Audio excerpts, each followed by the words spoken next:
सबको जय यीशु। क्रिस्त में प्रिय भाई और बहनों, हम लोग पेंतकुस्त का पर्व का तैयारी में है।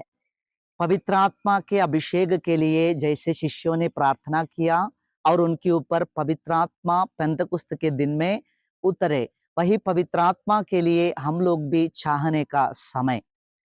पवित्र आत्मा को प्राप्त करने के लिए हमें क्या करना चाहिए? प्रेरित चरित्र ग्रंथ अध्याय 8 में एक सुंदर घटना हमको देखने को मिलता है। जादूगर सिमोन अपने जादूगरी द्वारा अनेकों को चकित किया और सभी लोग जादूगर सिमोन के जादू का खेल देखकर उनकी ओर आकर्षित हुए और उनके शिष्य बनकर रहते थे। ऐसे रहते समय वहां यीशु का एक शिष्य फिलिप पवित्र सुसमाचार सुनाने के लिए आते हैं और वहां का लोग फिलिप का सुसमाचार या यीशु का सुसमाचार जो फिलिप सुनाते थे उसको सुनकर उसमें आकर्षित हुए और वो सुसमाचार में विश्वास करते हुए बपतिस्मा ग्रहण करके फिलिप का शिष्य बन गया। जैसे फिलिप को पता चला कि ये लोग बपतिस्मा ग्रहण करके उनका शिष्य बन गया, सुसमाचार में विश्वास करने वाले बन गए, वहां पेतरुस और योहन पहुंचते हैं। पेतरुस और योहन आकर लोगों के सिर पर हाथ रखकर प्रार्थना करते थे और सबों को पवित्र आत्मा मिलता था।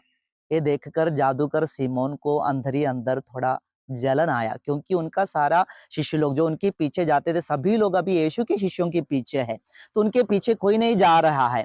तो सिमोन को लगा कि ये क्या हो रहा है। सिमोन भी सुसमाचार में विश्वास करते थे, शिष्यों का शिष्य बनना चाहते थे और शिष्यों के पीछे जाते थे, लेकिन शिष्य लोगों को जो पवित्र आत्मा देता है वो पवित्र आत्मा मुझे भी चाहिए, ऐसे का आग्रह सिमोन को हुआ, क्योंकि पवित्र आत्मा का अभिषेक के साथ में और चिन्ह चमत्कार या जादूगरी कर सकता हूं, ऐसा सिमोन ने सोचा। इस सोच के साथ या आग्रह के साथ सिमोन पेतरुस के पास आकर थोड़ा पैसा उनको देकर बताते, मुझे भी पवित्र आत्मा दीजिए। पैसा के साथ पवित्र आत्मा को खरीदने आए हैं जादूगर सिमोन।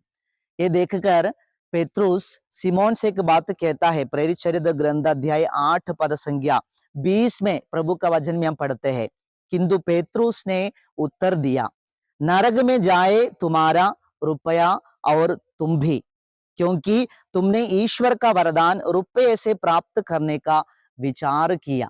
तो पैसा के साथ पेतरुस के पास सिमोन आया और पवित्र आत्मा को पैसा से खरीदने के लिए चाहा, लेकिन पेतरुस सिमोन को कहता है, आपको पवित्र आत्मा यदि चाहिए तो आपको क्या करना चाहिए? पवित्र आत्मा प्राप्त करने के लिए हमें क्या करना है? पेतरुस प्रेरित चरित्र ग्रंथ में हमको बताते हैं, अध्याय 8 पद संज्ञा 21 में सिमोन से कहने वाले कुछ बातों को देखने को मिलेगा। हाँ, 3 बात को पेतरुस हमें बताते पवित्र आत्मा को पाने के लिए, ग्रहण करने के लिए। पहली बात है, इस बात में तुम्हारा ना तो कोई भाग है और ना कोई अधिकार, क्योंकि तुम्हारा हृदय ईश्वर के प्रति निष्कपट नहीं है। पेतरुस सिमोन से कहता है, तुम्हारा हृदय ईश्वर के प्रति निष्कपट नहीं है, जिसके कारण पवित्र आत्मा पाना तुम्हारे लिए कठिन है। निष्कपट हृदय जिनका है वही लोग पवित्र आत्मा ग्रहण कर सकते हैं। पवित्र आत्मा को ग्रहण करने का पहली बात क्या है? अपने दिल को, हृदय को निष्कपट करना है। यीशु के जीवन में हम देखते हैं, यीशु सबसे ज्यादा दुखित हुए बात क्या है? यीशु को सबसे ज्यादा गुस्सा दिलाने वाले बात क्या है? मार्कुस के अनुसार पवित्र सुसमाचार अध्याय 3 पद संख्या 5 में प्रभु का वचन में लिखा हुआ है, उनके हृदय की कठोरता देखकर ईसा को दुख हुआ और वह उन पर क्रोध भरी दृष्टि दौड़ाकर उस मनुष्य से बोले। उनके हृदय की कठोरता देखकर ईसा को दुख हुआ। फरीसी और शास्त्री लोगों के बारे में लिखा हुआ है, वे उनके हृदय को कठोर बनाए। वो कपटी था, वो कपटता के साथ लोगों के सामने अपने आप को प्रस्तुत करते थे। ये देखकर ईसा को बहुत गुस्सा आता था। कभी कभी ईसा ने अपने गुस्सा को प्रकट भी किया है, उनको धिकारते हुए, बहुत सारे बातों कहते हुए हम सुसमाचार में हमको देखने को मिलता है। यीशु को ये बात बहुत दुख लगता था, क्योंकि उन्होंने अपने हृदय को कठोर बनाया, वो कपटी रहे, निष्कपट नहीं थे, जिसके कारण पवित्र आत्मा जो यीशु ने अपने शिष्यों को या लोगों को वायदा किया, वो पवित्र आत्मा ग्रहण करने से वे लोग वंचित रह गए, क्योंकि वो निष्कपट नहीं थे। प्यारे भाई और बहनों, पवित्र आत्मा यदि हमको मिलना है, पवित्र आत्मा प्राप्त करना है, तो प्रभु यीशु हमको सिखाएंगे, बताएंगे कि हमें अपने हृदय को निष्कपट बनाना है, एक निष्कपट जीवन हमको जीना है, जिससे हमें भी पवित्र आत्मा मिल जाएगा। पवित्र आत्मा प्राप्त करने का दूसरी बात पेत्रुस सीमोन से, जादूगर सीमोन से कहता है, क्या है?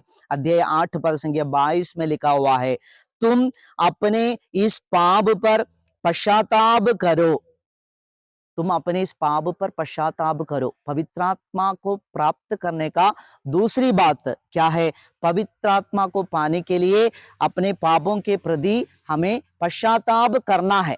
जो पाप में जी रहा है, जो सांसारिक जीवन जी रहा है, जो अंधकार में डूब गया है, उन्हें पवित्र आत्मा नहीं मिलते। संत योहन के अनुसार पवित्र सुसमाचार अध्याय 14 पद संख्या 15 से लेकर जब पवित्र आत्मा को प्रभु यीशु अपने शिष्यों को वायदा करता है, ये पवित्र आत्मा को पवित्र आत्मा मिलने का बात प्रभु बोलता है, उसके तुरंत बाद यीशु एक बात कहता है, क्या है? अध्याय 14 पद संख्या 17, वह सत्य का आत्मा है जिसे संसार ग्रहण नहीं कर सकता। वह सत्य का आत्मा है जिसे संसार ग्रहण नहीं कर सकता। जो संसार के प्रति अपने मन में, दिल में प्यार रखता है, संसार की प्रति लगाव है, संसार की ओर झुक गया है, उनको पवित्र आत्मा नहीं मिलते। वो सत्य का आत्मा है, संसार उसे ग्रहण नहीं कर सकता है। जो पाप में है, बुराई में है, अंधकार में है, कीचड़ में है, पाप की ओर झुक गया है, पाप को पसंद करते हैं, अंधकार को पसंद करता है, वे पवित्र आत्मा ग्रहण नहीं कर सकता है। यदि पवित्र आत्मा हमें प्राप्त करना है, ग्रहण करना है, तो हमें प्रभु का वचन सिखाते हैं, हमें अपने पापों के प्रति पश्चाताप करना है, पापों को छोड़ना है, पापों से दूर रहना है, अपने दिल को, हृदय को साफ रखना है, पवित्र रखना है। एक पवित्र दिल में, हृदय में, एक पवित्र व्यक्ति के जीवन में ही पवित्र आत्मा उतरेगा, पवित्र आत्मा का अभिषेक आएगा, पेंतकुस्त का अनुभव होगा।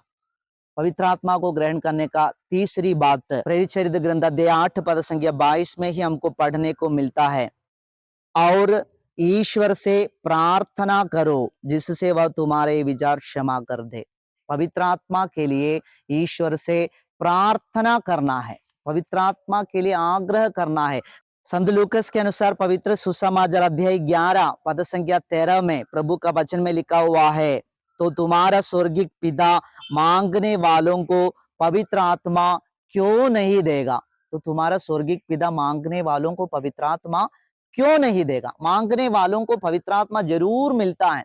इसलिए प्रभु का वचन कहता है, पवित्र आत्मा प्राप्त करने के लिए हमें प्रार्थना करना है। पवित्र आत्मा के लिए आग्रह के साथ जो लोग प्रार्थना करता है, उन्हें पवित्र आत्मा मिल जाते। शिष्य लोगों को देखिए, शिष्य लोग एक कमरा में एक साथ बैठकर माता मरियम के साथ प्रार्थना कर रहे थे, उस समय पवित्र आत्मा उन पर उतरे। पेंतकुस्त का दिन शिष्य लोग प्रार्थना कर रहे थे, तब पवित्र आत्मा का अभिषेक उन्हें मिला। प्यारे भाई और बहनों, पवित्र आत्मा के लिए आग्रह करना है, प्रार्थना करना है, जिससे हमें भी पवित्र आत्मा प्राप्त होगा। ये पेंतकुस्त की तैयारी जैसे हम करते हैं, ये 3 बात हम अपने मन में रखेंगे जैसे हमको पवित्र आत्मा मिलता है।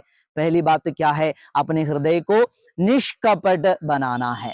दूसरी बात है अपने पापों के प्रति पश्चाताप करना है। तीसरी बात है पवित्र आत्मा के लिए प्रार्थना करना है। हमें भी ये पेंतकुस्त के अवसर पर पवित्र आत्मा जरूर प्राप्त होगा। पेंतकुस्त का अनुभव जो शिष्यों के जीवन में हुआ, वो अनुभव ये पेंतकुस्त के पर्व में हमें भी हो जाए, मिल जाए। ये मतलब से हम प्रार्थना करें, सर्वशक्तिमान ईश्वर आप सबों को आशीर्वाद प्रदान करे। आमीन।